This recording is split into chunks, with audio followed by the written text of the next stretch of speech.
My name is Carolyn P. and I was sex trafficked in London, Ontario, and across the 401 corridor for 8 years, primarily through the strip bars. Human trafficking, some people call it exploitation, I call it degradation, but it's forcing someone to do any form of service work for no money, essentially, under the threat of coercion or physical violence or intimidation. It's often invisible chains. People can't see it. They think that you can just leave and you can't because there are things keeping you there that they can't see. My husband, I was married at the time, went to, I'm trying to think of the name, where'd you go? He was a registered Thai massage therapist. Went to Thailand to get more education and the tsunami hit. I looked for him. The Thai authorities were sending me photos of bodies that had been in the water for weeks. I couldn't find him. My mom then passed and I lost 2 of my best friends, and I was suffering from undiagnosed clinical depression and something called complicated grief. And my friend introduced me, her husband introduced me to his friend. And it was winter and I never got into a cold car. The snow was always cleared off. He said to me, "Don't worry, it'll be okay." And I needed to hear it. And I fell for it. I was what we hear about, the classic love bombarding. He bought me jewelry, he bought me clothes, and I fell for it, and that's what happened. And within a couple of months, I had moved in with him, and we were living together, and then the sheriff came to the door. And when the sheriff comes to the door in Canada, it means you're being evicted. I did not know this was coming because I was an emotional puddle. It was at this point he said to me, "It's now my turn to take care of the family." And that's a word we hear a lot because so many of the vulnerable women are just looking for love and family. So they are smart. They use the word family, which makes them feel welcome. And said I would be working in the strip bars. I was not as shocked as I should have been because at 14 I was attacked and raped. At 16 I was attacked and raped. At 18 I was attacked and raped, and I had to actually kill him. So it had been normalized for me. I knew in my mind subconsciously that my body was for the taking. So I was not as shocked as I should have been when this happened. And the appropriate attire was bought, and off to work I went. I did not drink. I did not do drugs. I had done drugs because of my past trauma. I had been clean 20 years until I met this man. By 12 o'clock in the afternoon, I was maggoty drunk. It's the only way you can get on stage and naked, and people are yelling at you, "My granny's got nicer boobs than you," and you still have to smile because the stage is considered advertising. You get off the stage, you walk around table to table and try and sell yourself to go back where the sofas are and get a dance. I was a skydiving instructor. I held a silver medal from the Canadian Nationals. I spoke pretty much 5 languages. I had traveled the world extensively. So if that could happen to me, imagine how easily it happens to a 12-year-old who's never, ever been anywhere. I had said to him, "I can't do this anymore." My mother's ashes then disappeared because of his temper. I phoned a women's shelter and said, "Help." They said to me, "Get here." They put me in a cab and I got there. And when I got there, they had no room for me. I had one person in the world I could go back to. But now he's angry. He's really angry because I did this. And he said to me I could no longer have a roof over my head. So now I'm working out of the car, living out of the car. I'm homeless. If you see, people think because they're homeless they're not being trafficked. Oh yeah, they are. Oh yeah, they are. And living in parks and working out of the car and working out of the bars. After some time, he said to me, "Oh, you've been a good girl, you can now have a roof." At which point I was allowed back into the motels. The one room I was in, there had been an eviction. They'd been there a week and they pulled 200 used syringes out of that room. This is the environment I'm now living in. Okay, remember, I have traveled the world and I'm living in this environment now. Traffickers are trying to steal me from him. I'm walking back at night through the parking lot to the motel and men are chasing me and I'm running into the room, and the next day there's footprints on the outside of the door because these men are trying to get at me. And I'm shaking with fear to the point that when he walks in, this really bad man walks in, I'm like, "Oh, thank God you're here." Because now he's got me psychologically because I'm grateful. He's the reason why I'm okay. He is the reason I'm alive. He's all I have in the world is this person. He's the only reason I have food.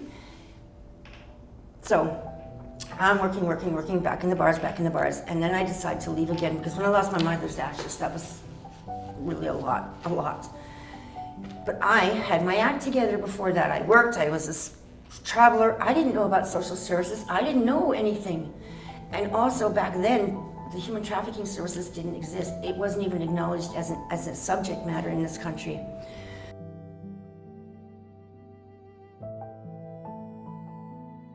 So I would run to the shelters. The first shelter I went back to within 2 hours because he knew where I had been from the previous visit. He started throwing my clothes at the building and yelling, "Come out, come out." They call me from my room. This is within 2 hours of arriving. And I'm looking at the cameras and there he is. They chase him away and they tell me I have to leave because my presence there endangered all the other women. They moved me to another shelter, but 2 days into that stay, I fell ill with what was to become a long battle with colitis. And we see this with a lot of the women. They become these health issues in this area because of what's happened to them. If you're away from the shelter for more than 2 nights, you're evicted. So I'm discharged from hospital. I'm standing on the front steps of the hospital.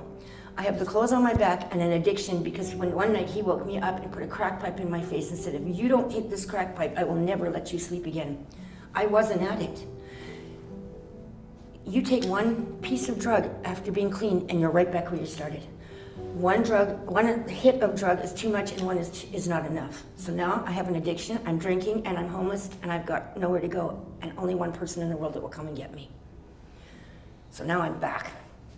And again, he's angry. He's really, really angry. At one point, he broke all my toes. The one house we were living in, he took all the doors off all the rooms, so I couldn't hide any money from him. His kid arrived. I had to raise his kid for him. He taught his child. When I was walking down the street, his child would yell, "Buy this woman, she'll do anything, and afterwards she'll leave you with a souvenir." This is a 7-year-old shouting this stuff about me in the streets. The child did not know what he was saying. But someone taught him that. So now I'm in this environment where even the child is abusing me. It took me 2 years to get away from him. People say, "Well, why didn't you just leave?" I tried. Then I found out about Salvation Army, so I ran there. He found me again. And he would say, "But I love you." And I wanted to believe this. I really did. I now know because we make approximately $350,000 a year for these guys, each woman. So I now know he loved $350,000. Didn't know it at the time because the word trafficking is not in our vocabulary. And anyways, even if it was, my boyfriend wouldn't do that to me. He loves me, I love him. I went back. I ran again to the Salvation Army. And you must know the Salvation Army, yay, the shelters are great places, but the traffickers are outside waiting for us. They know, they target the vulnerable, the bus stations, shelters, they wait for us. So I went back to him again. And then the final time I ran, he chased me up the fire escape and an alert security guard picked up that something wasn't right and got me behind a locked door. Talked to the social worker. She talked to the shelter who agreed to take me back. Remember, I still didn't know I was being trafficked, so I didn't disclose and I didn't acknowledge because I didn't know. Shelters, you've got 21 days. How are you supposed to get your life back together in 21 days when you don't have identification? All you need to do actually is sleep for 2 months because the first time in 8 years you're able to exhale. You have no credit, you have no furniture. How do you get your life back together in 21 days?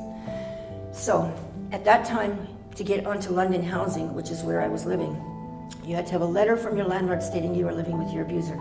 My abuser was my landlord. I saw women who'd been on life support go back to their abusers because they couldn't get that letter. So I lobbied City Hall for 7 years after that and got them to change it in that a police officer or a social worker could then vouch for you because we're toast. It took me 4 months. You only allowed 21 days in the shelter. They were godsend. They believed in me. So what I did was I went back to all the motels that I was trafficked at and asked them for help. All of them except one said no, and he blackmailed me. He said, "If you don't give me money, I'm going to tell him what you're doing." Why didn't I leave? I tried. Anyways, I found the money and went back to him. This guy decided to take pity on me and gave me that letter.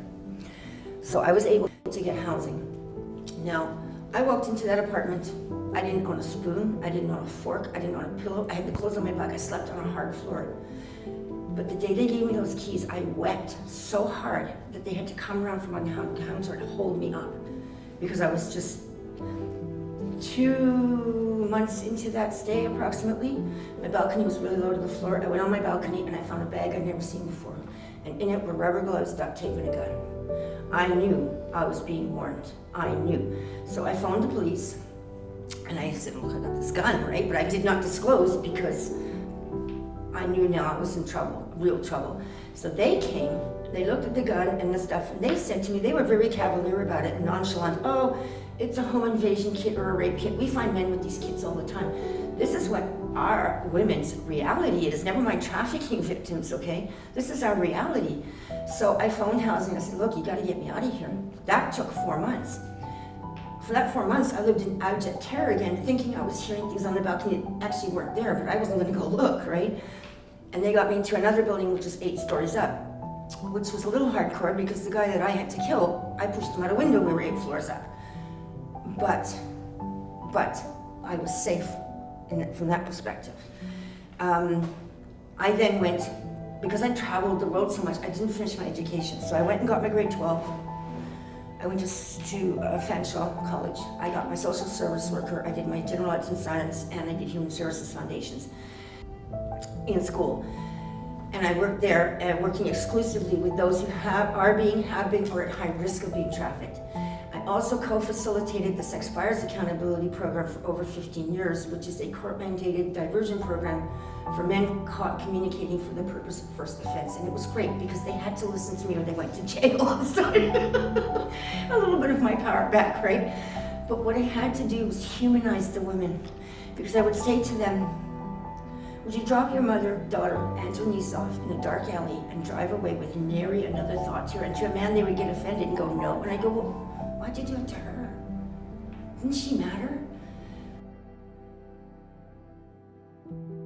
I created a program called an exit and aftercare program based on 3 pillars. And the first pillar was for them to have transformational relationships with people who want nothing from them, only for.